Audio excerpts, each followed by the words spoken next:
One thing that I like to warn other lawyers and clients about is the fact that numerous scary hidden criminal issues can be buried inside what appear to be civil cases.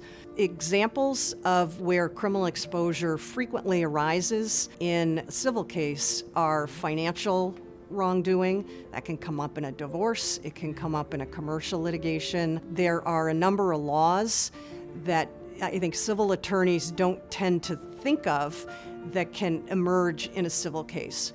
Healthcare is, I think, one of the prime examples. In my view, some of the healthcare laws, and some of which are criminal, punish what would be your most common business approach is actually illegal in the healthcare industry. So I think any civil litigation that involves a hospital, a doctor, a medical practice, practitioners and clients should be on high alert that it is probably a minefield for criminal exposure. One thing that I see in my practice when criminal issues bubble up is a real tension between the civil and criminal exposure.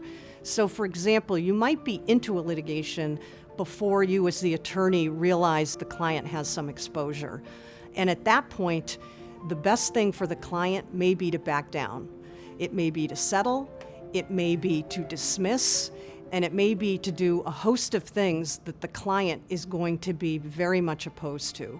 So, in that setting, it often requires a lot of discussion, a lot of explanation to try to get someone to see, yes, you believe you were wronged and you're looking for damages in this civil case, but the threat of criminal exposure here is greater than anything you're going to get from the civil case.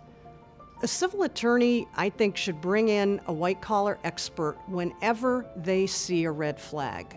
If there's something they believe their client has done that looks questionable, that is financial in nature, that involves any interactions with government, any interactions with government money.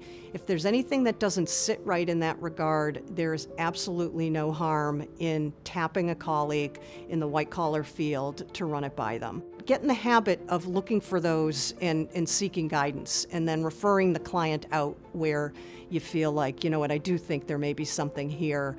I think you're really going to need criminal counsel, at least for a brief consultation.